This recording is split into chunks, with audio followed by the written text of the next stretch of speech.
सुप्रभात बेटा, कैसे हो? अच्छे हो मैं? बेटा पहली कहानी हमने कौन सी पढ़ी थी? क्या पढ़ी थी? हीरा वाली, हीरा की आत्मकथा पढ़ी थी। अब वो इससे भी अच्छे वाली कहानी है। अब है किसकी? नीलू की। अब ये नीलू कौन है? नीलू एक कुत्ता है। तो ये ऐसी ऐसी कहानी कौन लिखती है? महादेवी वर्मा। महादेवी वर्मा कौन? जो पशु पक्षियों से बहुत ज्यादा प्रेम करती थी, जो पशु पक्षियों से बहुत ज्यादा प्रेम करती थी, आत्मीयता दिखाती थी, बहुत ज्यादा दिखाती थी। पालतू जीवों के प्रति हृदयता यानी लगाव इतना होता था, विवेकशीलता उनके बारे में वो लिखती भी थी, उनसे प्रेम करती थी, उन्हें अपने पास रखती थी और उनके बारे में वर्णन भी करती थी। उनके मनोभावों को वो यानी किताबों में लिखती थी, कहानियां बनाती, कहानियां लिखती थी। मूल उद्देश्य क्या है? यानी हमें सीख क्या मिलेगी इससे? हमें सीख मिलती है कि आखिर जीवों के प्रति दया भावना का विकास करें, यानी दया भाव रखें जीवों के प्रति। अब जीव भी समझते हैं, भले ही वो मूक प्राणी होते हैं, नहीं बोलते हैं, लेकिन वो हमारी प्यार की भाषा और गुस्से की भाषा वो सारी समझते हैं। तो बेटा इस कहानी में एक कुत्ता और उसकी माँ जो अल्सेशियन, उनकी कहानी है। तो अब अच्छे से समझोगे, लास्ट तक समझोगे, क्योंकि कहानी बड़ी रोचक सी है, बड़ी मनोरंजक है। ओके बेटा? क्या? नीलू की कथा उसकी माँ के बिना अधूरी है।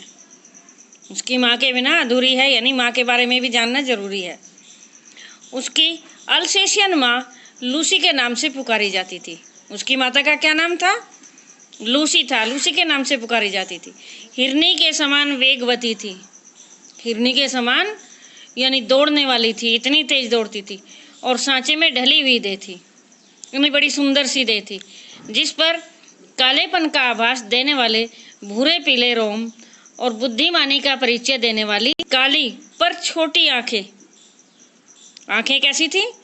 बुद्धिमानी का परिचय देने वाली थी और काली छोटी आंखें थी। सजग खड़े कान और सघन रोएदार तथा पिछले पैरों के टखनों को छूने वाली पूंछ। क्या? रोएदार पूंछ थी और पैरों के टखनों को, टखने क्या होते हैं? जो पैरों के पिछले पैरों के टखनों को छूने वाली पूंछ। सब कुछ उसे राजसी आभा देता था, यानी इस तरह की उसकी पहचान थी तो ऐसा लगता था जैसे राजसी चमक हो, आभा हो। थी भी तो वह सामान्य कुत्तों से भिन्न, यानी अलग। कैसे? उत्तरायण में दो पहाड़ियों के बीच से एक पगडंडी यानी एक रास्ता, जो पहाड़ों के बीच से रास्ता, छोटा मोटा रास्ता होता है, पगडंडी मोटर मार्ग तक जाती थी। यानी वो पगडंडी थी, छोटा संकरा सा रास्ता था और जहाँ बस चलती है वहाँ तक वो रास्ता वो जाती थी। उसके अंत में बस स्टॉप पर एक ही दुकान थी। जो बस स्टॉप था वहाँ एक दुकान थी जिससे आवश्यक खाद्य सामग्री प्राप्त की जा सकती थी। जो भी खाने की सामग्री होती वो वहाँ से ली जा सकती थी। शीतकाल में यानी सर्दियों के समय में यह रास्ता बर्फ से ढक जाता था।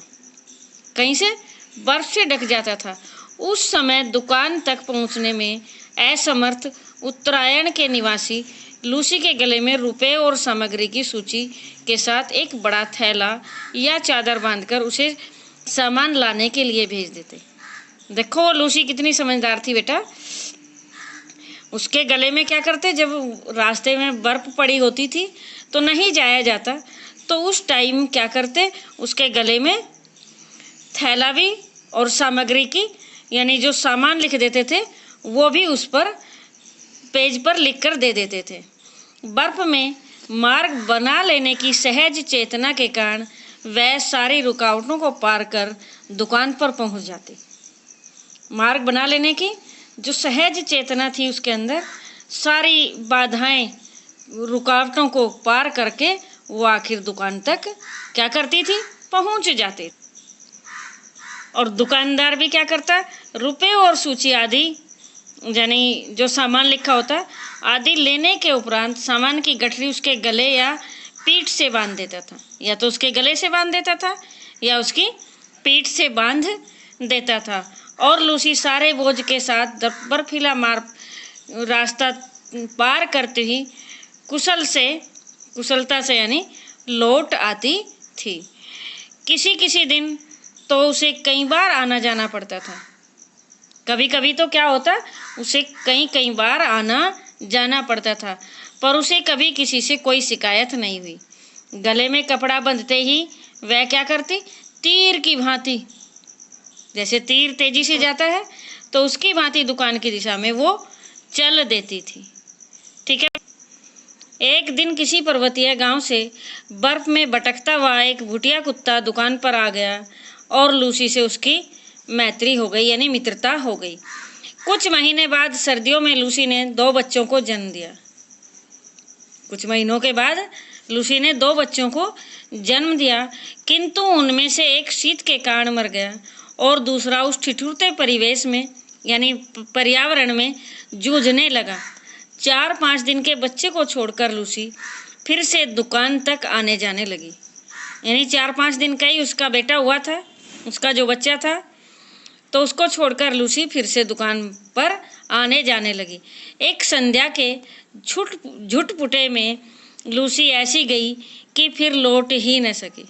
यानी संध्या के समय गई थी तो कुछ प्रकाश सा भी ऐसा ही था, यानी ऐसी गई कि वापस नहीं लौट पाई।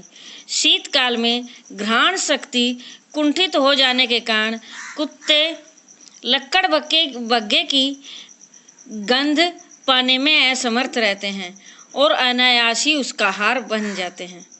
यानी शीतकाल में क्या होता है,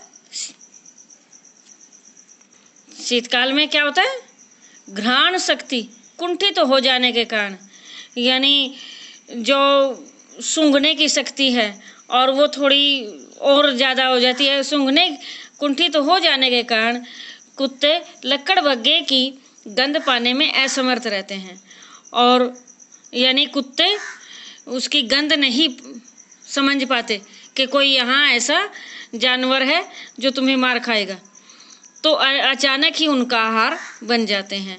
और लूसी के साथ भी शायद ऐसा ही हुआ। लूसी का बच्चा, जिसकी एक दिन पहले ही आँख खुली थी, जो उसका बेटा था उसका बच्चा एक दिन पहले ही आँख खुली थी, क्योंकि 4-5 दिन का था ना, तो 2-3 दिन तक तो आँखें खुलती ही नहीं, उसके बाद उसकी आँखें ही खुली थी। वह माँ के दूध के अभाव में शोर मचाने लगा। दुग्ध चूर्ण से दूध बनाकर उसे पिलाया जाता था। दूध और उसमें कुछ चूर्ण वगैरह आदि मिलाकर, यानी दूध का जो चूर्ण होता है, जो डिब्बा नहीं आता है दूध वाला, तो उस चूर्ण से दूध बनाकर उसको पिलाया जाता था। पेट भरने पर भी वह रजाई में माँ के पेट की उष्णता खोजता, यानी अपने जो सर्दी होती है या फिर रात को अपनी माँ के आसपास की वो जगह ढूंढता ताकि उसको वहाँ उसके पास गरमाई मिल जाए। न पाने पर वो रोता चिल्लाता रहता। अंत में क्या किया, लेखिका कहती है, मैंने उसे कोमल ऊन और अधबुने स्वेटर की डलिया में डाल दिया। कोमल ऊन और अधबुने स्वेटर की डलिया में उस बच्चे को रख दिया, जहाँ वह माँ का सामीप्य सुख के भ्रम में सो गया। कि उसको ऐसा लगता था जैसे उसकी माँ की समीपता, यानी माँ उसके पास है, तो इस भ्रम में वो सो गया। डलिया में वह ऊन की गेंद जैसा ही लगता था, कि जैसे कोई ऊन की गेंद हो, इसी तरह वो बच्चा लगता था। प्रयाग से लौटते समय उसे भी साथ लाना पड़ा, यानी प्रयाग में गई तो उसको भी अपने साथ लाना पड़ा, क्योंकि वो छोटा था। कौन कहता है ये? लेखिका। बड़ा होने पर रोमों के भूरे, पीले और काले रंगों के मिलन से, यानी भूरा भी रंग था, पीला भी था और काला, तीनों के मिलन से तीनों का जो मिक्स हुआ एक विशेष प्रकार का धूप छाई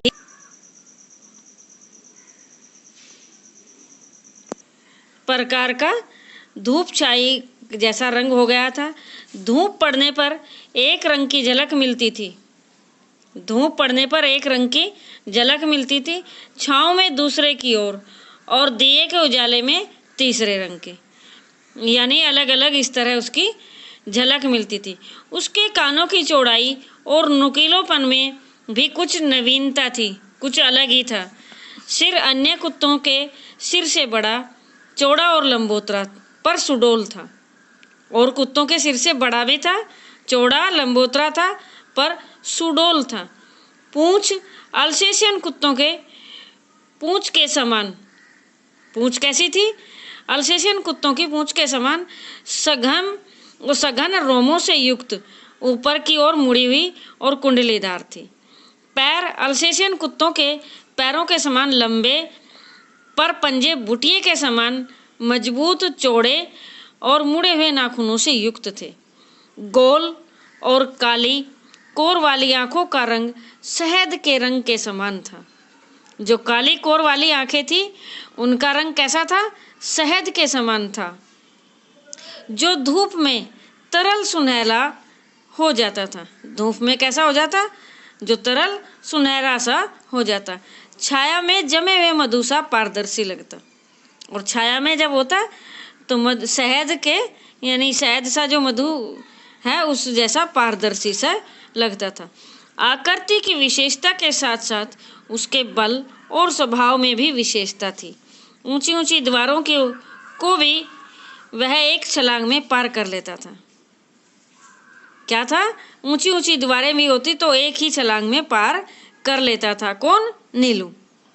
रात्रि में उसका एक बार भौंकना ही वातावरण की स्तब्धता को कंपित कर देता था। क्या कर देता था? जो बिल्कुल शांत माहौल होता तो उसको भी एकदम कंपित कर देता था, यानी ऐसा वो भौंकता था। मैंने अनेक कुत्ते देखे और पाले हैं, किंतु कुत्ते के दैन्य से रहित और अलभ्य दर्प से युक्त मैंने केवल नीलू को ही देखा है। यानी दैन्य से रहित, दीनता से रहित, जो अलभ्य दर्प से युक्त, यानी जो घमंड नहीं था, केवल मैंने ऐसा नीलू को ही देखा। उसके प्रिय से प्रिय खाद्य पदार्थ को भी यदि अवज्ञा से फेंक कर दे दिया जाता, यानी ऐसे ही दे दिया जाता, प्यार से नहीं दिया जाता, तो वह उसकी ओर देखता तक नहीं था। यदि उसे किसी बात पर झिड़क दिया जाता तो बिना मनाए वह मेरे सामने ही न आता था। कि अगर उसको डांट दिया तो बिना मनाए वो मेरे सामने भी नहीं आता था।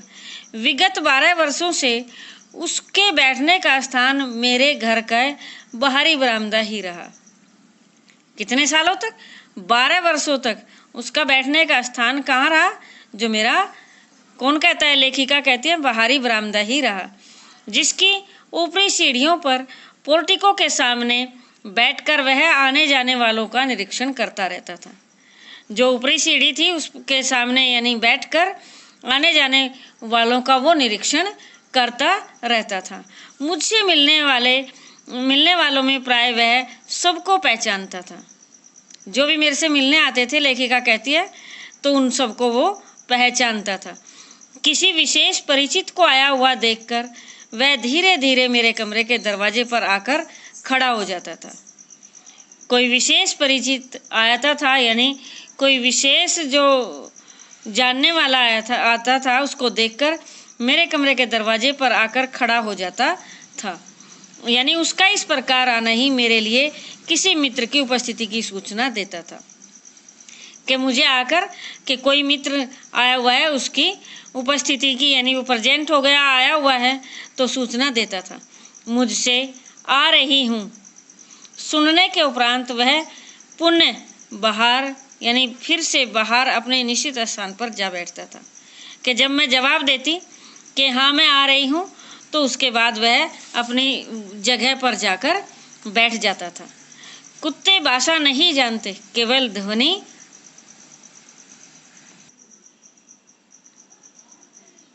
कुत्ते भाषा नहीं जानते लेकिन केवल ध्वनि पहचानते हैं, और नीलू का ध्वनि ज्ञान तो इतना विस्तृत और गहरा था कि इतना ज़्यादा था कि उससे कुछ कहना भाषा जानने वाले मनुष्य से बात करने के समान था। उससे कुछ कहना क्या था, भाषा जानने वाला भी जो भाषा जानता है तो उसके बात करने के समान ही था। बाहर या रास्ते में घूमते हुए यदि कोई उससे कुछ कह देता तो गुरुजी तुम्हें ढूंढ रही थी नीलू, यानी नीलू को पुकार कर कहता कि गुरुजी तुम्हें ढूंढ रही थी, तो वह विद्युत गति से 4 दीवारी कूदकर और मेरे कमरे के सामने आकर खड़ा हो जाता, और फिर कोई काम नहीं है जाओ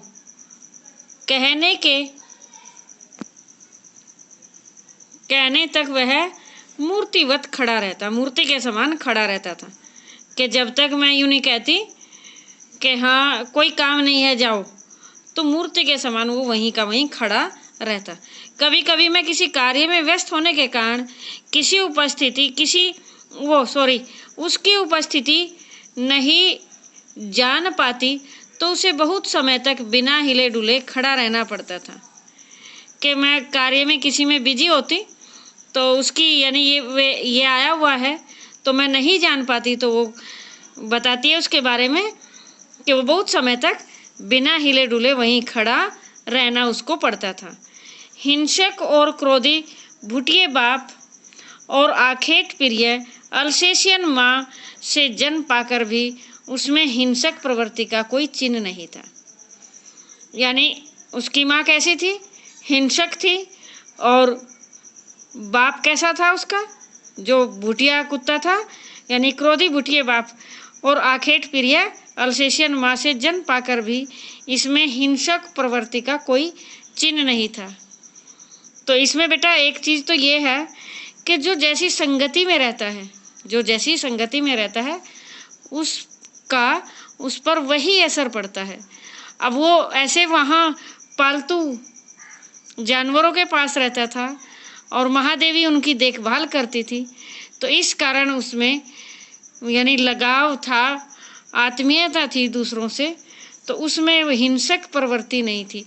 अगर वो कहीं ऐसी जगह होता तो उसको जैसी संगति में रहता तो ऐसी आदत उसको हो जाती उसकी।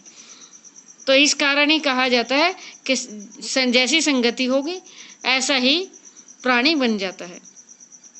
तो 13 वर्ष के जीवन काल में उसे किसी पशु पक्षी पर झपटते या मारते नहीं देखा गया।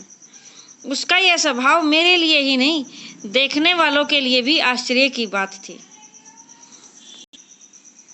तो देखने वालों की भी आश्चर्य की बात थी, देखने वाले भी यही समझते थे कि इतना आश्चर्य करते थे। मेरे बंगले के रोशनदानों में प्राय गोरैया तिनकों से घोंसले बना लेती थी।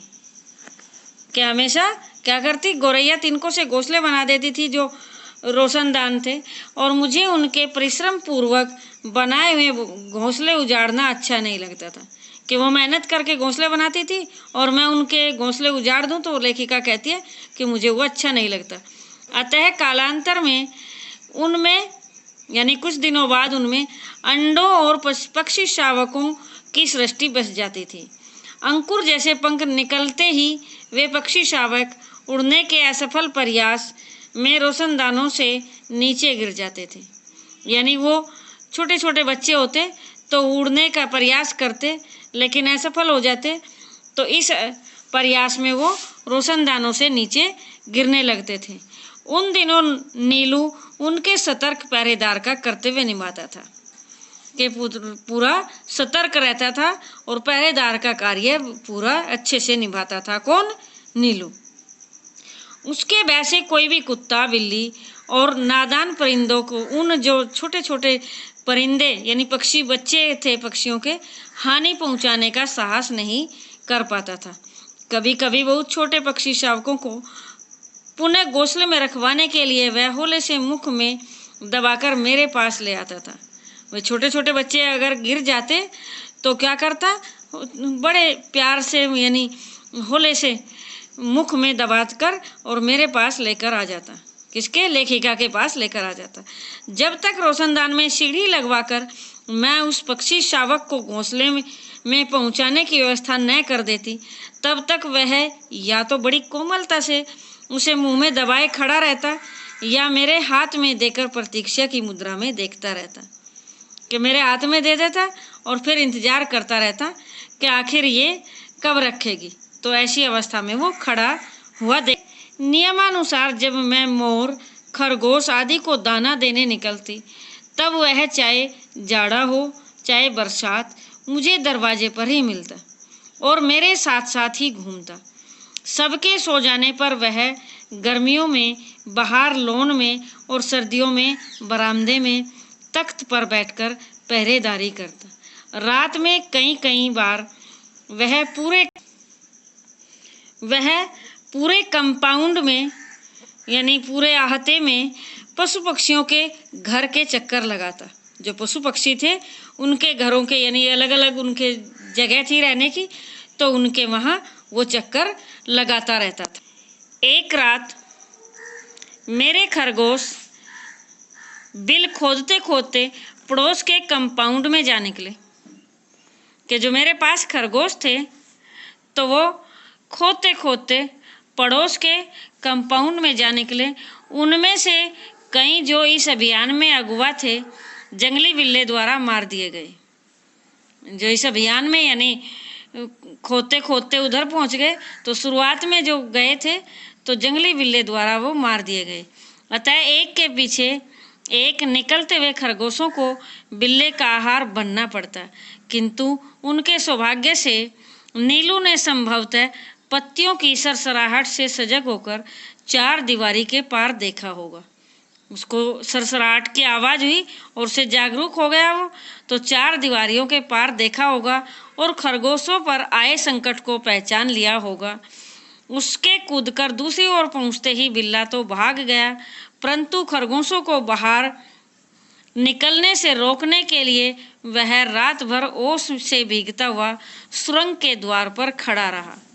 यानी वहाँ इंतजार करता रहा कि वो द्वार पर कि वो बाहर निकले और खड़ा रहा। यह परोपकार नीलू के लिए बहुत महंगा पड़ा। उसे सर्दी लगने से निमोनिया हो गया। सर्दी लगने से क्या हो गया? निमोनिया हो गया और कई दिनों तक इंजेक्शन दवा आदि का कष्ट झेलना पड़ा। वैसे वह शांत भाव से कड़वी दवाई ले लेता और सुई भी लगवा लेता था। यानी बड़े शांत भाव से यानी परेशान नहीं करता था, दवाई भी ले लेता और इंजेक्शन भी लगवा लेता था। एक बार मोटर दुर्घटना में घायल होने पर मुझे अस्पताल जाना पड़ा। लेखिका कहती है कि मैं एक्सीडेंट हो गया यानी किसी का कैसे, और घायल होने पर मुझे अस्पताल में जाना पड़ा। तब संध्या तक मेरी प्रतीक्षा यानी शाम तक मेरी प्रतीक्षा करके और कपड़े, चादर, कंबल आदि सामान अस्पताल ले जाने वालों की हड़बड़ी देखकर उसे न जाने कैसे पता चल गया। 3 दिनों तक उसने न कुछ खाया न पिया। तब डॉक्टर से अनुमति लेकर उसे अस्पताल लाया गया और मुझे अच्छी तरह चारों ओर से देखने के बाद वह मेरे सामने ही ज़मीन पर बैठ गया और तब से हर दूसरे दिन अस्पताल न ले जाने पर वह अनशन आरंभ कर देता। अगर उसको अस्पताल नहीं ले जाते तो वह खाना पीना बंद कर देता। इसलिए अस्पताल में वह नियमित रूप से मिलने वालों में गिना जाने लगा तथा डॉक्टर और नर्स सभी से परिचित हो गया। नीलू को 14 वर्षों का जीवन मिला था और जन्म से मृत्यु के क्षण तक वह मेरे पास ही रहा।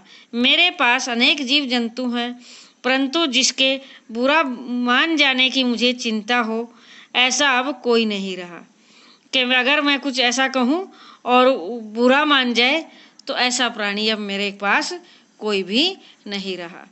तो देखो ये भी क्या जानते हैं, ये भी जानते हैं कि प्यार और सहृदयता, आत्मीयता कि कौन कितना हमसे लगाव करता है।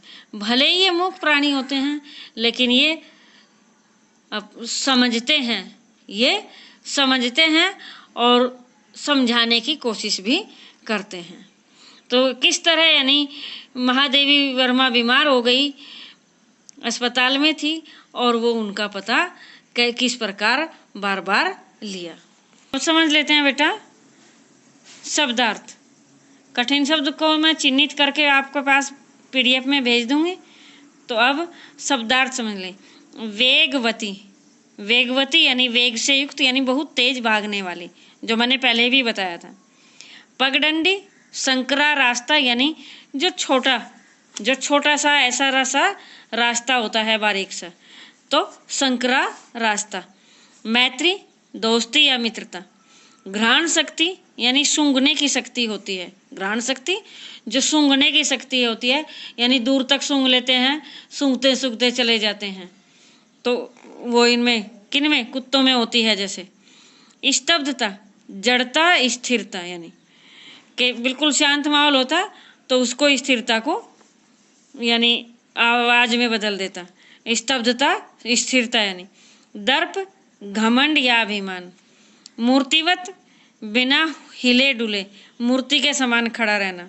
प्रवृत्ति, मन का झुकाव, मन का झुकाव। आचार जो व्यवहार होता है, आचार व्यवहार होता है यानी जो आदतें होती हैं, प्रवृत्ति। अगुवा, जो आगे चलने वाला, नेता आदि। सघन, सघन बहुत घनी, सघन क्या है, बहुत घनी यानी बहुत ज़्यादा। उपरांत यानी बाद में, उसके बाद में। परिवेश, पर्यावरण या वातावरण। पर्यावरण क्या होता है, जो हमारे चारों ओर का वातावरण होता है। पारदर्शी, दर्शी, जिसके आर पार दिखाई दे। पारदर्शी क्या होता है, जो पहले वाले चैप्टर में भी बताया गया था, आर पार दिखाई देता है। अलभ्य, जो न मिलता हो, जो न मिलता हो यानी दुर्लभ, जो चीज़ जल्दी से प्राप्त नहीं होती है। अवज्ञा, अनादर या उपेक्षा। अवज्ञा को क्या होता है, अनादर, यानी अनादर, किसी का अनादर करना। आखेट, शिकार। अभियान, दल बल सहित चल पड़ना। अभियान क्या होता है, जो दल बल के साथ चल पड़ना होता है, कहीं तैयारी करते हैं तो वो अभियान। ओके बेटा, थैंक यू।